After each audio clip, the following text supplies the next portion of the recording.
Your study space is really important to having optimal productivity and avoiding procrastination and just feeling like you have your own little area to get your work done.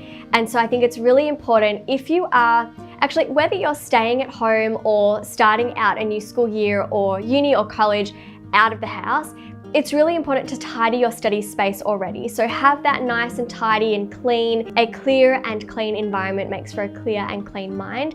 And I just think that my workspace is so highly connected or closely connected to my overall productivity. It's important to have a place that has minimal distractions.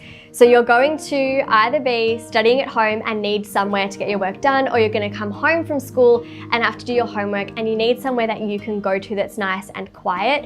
So I've shared some tips like this before, but hanging a little do not disturb sign on your door, even minimizing the distractions that you can control for. So having your phone off of your desk, turning off your Wi-Fi on the computer if you're not using it and you're meant to be writing an essay or writing in your diary and planning things out. Don't get distracted by multiple browsers.